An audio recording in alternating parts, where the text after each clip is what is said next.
O que seria exatamente esse tal de relativismo?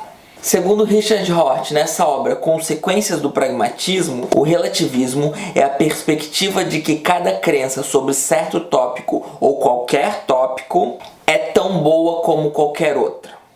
Para a gente entender essa questão, eu sou o professor Daniel Cidade, professor de filosofia. Gostaria de convidar vocês a se inscreverem no canal, deixar aquele like maroto. Se gostou do vídeo, dá aquela compartilhada, aquele comentário, né? O tema de hoje é bastante polêmico. Então vamos à posição de Rorty sobre o relativismo. A ideia de que certa crença sobre qualquer tópico tanto faz, ela é tão boa quanto qualquer outra. A ideia de que não existe nenhum critério para que a gente possa escolher entre A ou B. Bom, qual que é a posição de Rorty? Ninguém sustenta essa opinião. Não existem de fatos relativistas. Veja bem, ninguém sustenta essa opinião. É literalmente uma frase trazida do livro do Rorty, tá? O que acontece? Ele até vai fazer uma ressalva, né? Que é o calouro cooperante, que é a pessoa que acabou de chegar na universidade, que está começando a entender que um monte de verdades do senso comum, do cotidiano, até verdades de certas autoridades são falsas ou são relativizáveis, etc. Então, o calouro cooperante é aquela pessoa que está demasiadamente empolgada e de fato talvez ela defenda algum relativismo. O que Richard Rorty vai dizer é que, com exceção desse calouro cooperante, a gente não encontra ninguém que diga que duas opiniões incompatíveis sobre um certo tema são equivalentes, são igualmente boas. E eu vou citar literalmente Rorty. Os filósofos que são chamados relativistas são os que dizem que as bases para escolher entre tais opiniões são menos algorítmicas do que se tinha pensado.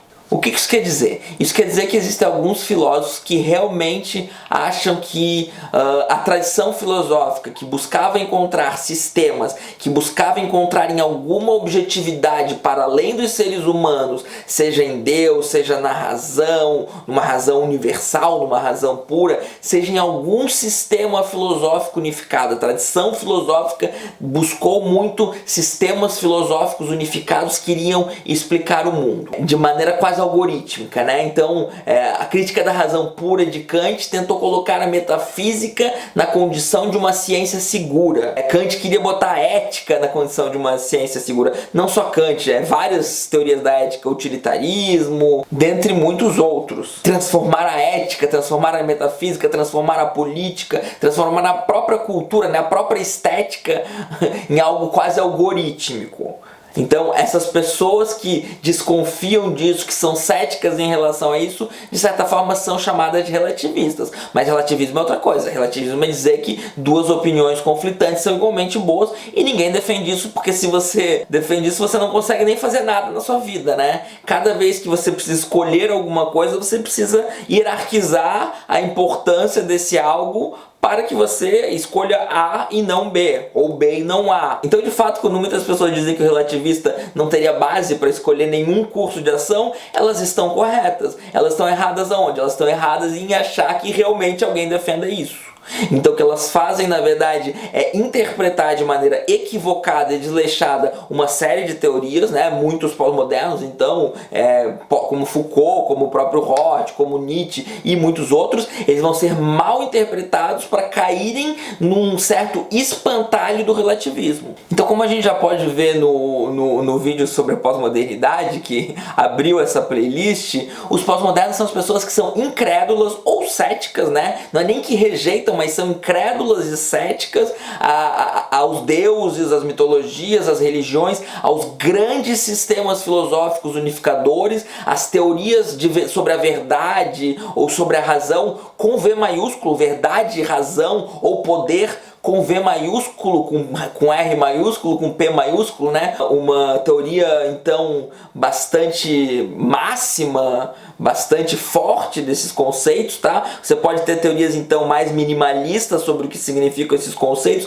sem necessariamente rejeitá-los. Essas pessoas são os pós-modernos. Os pós-modernos, muitas vezes, são mal vistos porque eles não entendem que a cultura, os nossos interesses, as nossas crenças, os nossos valores, eles estão num caminho seguro, eles estão num caminho certo, como se existisse um certo para além das nossas próprias escolhas, os nossos próprios rumos, né? Então o certo ele já está sendo automaticamente definido nas próprias práticas, que por sua vez estão sempre redefinindo e vão continuar se redefinindo. Então não estamos em contato com nenhuma realidade física, com nenhuma realidade tal como ela é em si mesma, com nenhuma lei moral tal como que represente a moralidade de algum Deus, que represente a moralidade da natureza, né? A natureza não...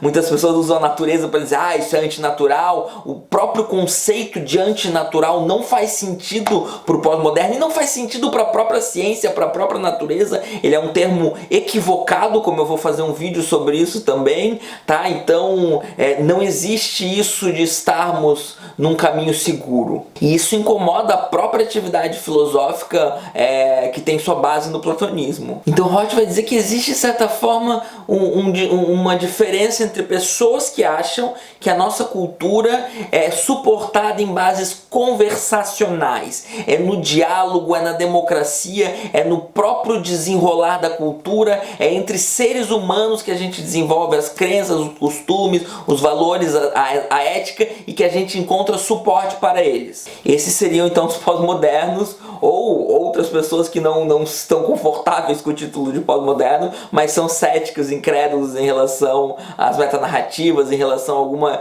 maneira de interpretar a verdade, que também podem ser acusadas de relativistas. E, por outro lado, pessoas que buscam algum outro tipo de suporte que não seja esse suporte humano, né? Ou seja, um suporte numa filosofia da história, né? Então o mundo caminha para algum tipo de progresso, seja em algum Deus, então esse Deus tem alguma vontade, algum desejo com os seres humanos, seja a vontade da própria natureza, de uma maneira um tanto quanto mais laica, mas não completamente, seja algum grande sistema filosófico unificado, né? Algum tipo de suporte que não seja tanto desse mundo, que não seja tanto dentro dessas práticas, que esteja acima, né? Como a gente já falou, metanarrativas. Suportes metanarrativos. Alguns tipos de filósofos ainda buscam suportes metanarrativos. O próprio Roth vai dizer que se existissem relativistas, eles seriam fáceis de refutar. Seria só usar alguns argumentos autorreferenciais, tais como Sócrates utiliza com Protágoras, tá? Então tem um diálogo de Platão chamado Protágoras. O Sócrates de fato refuta Protágoras, né? É uma falsa refutação porque não é um escrito de Protágoras, né? Então Platão não gostava dos sofistas, mas não sobraram escritos dos sofistas, e o que a gente sabe sobre os sofistas é pelos escritos de Platão. Então é uma falsa refutação. Mas de fato, se existissem relativistas, eles seriam fáceis de refutar. O próprio Platão já deixa isso claro. Existe uma questão que também vai ter vídeo em algum momento, que é a contradição performativa, né? A verdade não existe, mas isso é verdade? As pessoas usam e abusam do conceito de contradição performativa, até o próprio Habermas faz isso, e na verdade é uma falsa refutação porque está refutando apenas um espantalho.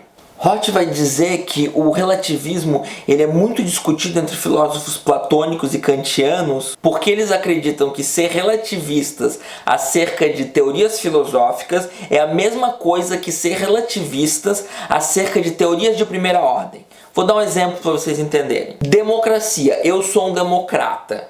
Existe algum fundamento filosófico último para a democracia? Eu não acredito que exista. Eu sou cético em relação aos fundamentos da democracia, mas eu continuo democrata.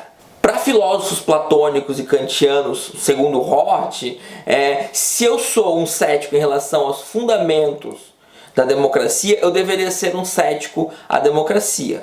Eu não tenho nenhum fundamento objetivo pelo qual eu gosto da democracia. Eu sou um democrata por uma série de outros motivos. Para esses pensadores platônicos e kantianos, isso não faz sentido. Para mim, o que não faz sentido é a ideia de que se você não tem um fundamento objetivo sobre algo, você não pode, de fato, aderir a esse algo. Eu acredito que as pessoas que gostam da democracia gostam por uma série de valores, por uma série de benefícios, por uma série de práticas, por uma questão cultural, por uma questão de sentimentos e por uma série de outras coisas, e que o fundamento filosófico da democracia, se é que ele exista, é uma coisa que fica em segundo plano. O Roth vai dizer, inclusive, que quase ninguém acredita nisso.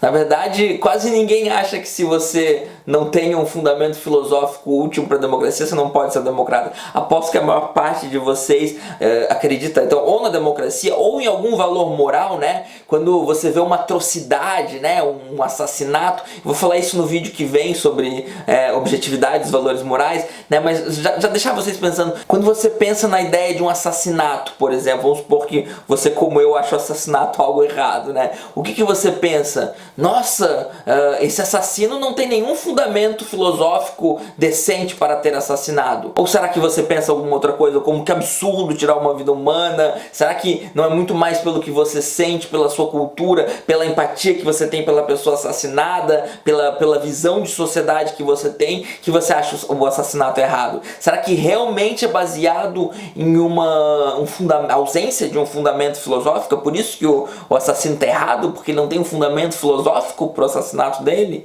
Eu acredito que não, né? Assim como eu acredito que então o problema do fascismo, por exemplo, que eu combato, não é que o fascismo não tenha um fundamento filosófico. O problema do fascismo é que o fascismo torna a vida das pessoas miseráveis. Então, pessoal, se inscrevam no canal, deixa aquele like, coloquem comentários aqui, porque eu estou tratando de um tema bem complexo, bem delicado, bem na contramão da filosofia tradicional, e bastante dúvidas aqui ajudariam, inclusive, os próximos vídeos para esclarecer melhor uma série de coisas, para eu preparar os roteiros de acordo com o que está sendo compreendido, o que não está sendo, o que precisa da comunidade, das pessoas que têm interesse em entender melhor o que é pós-modernidade, o que precisa, qual tipo de conhecimento, quais são as questões que surgem a partir dessas coisas que eu sei que são bastante polêmicas e complexas, né? Eu preciso saber disso através dos comentários. Então é isso aí, boa noite.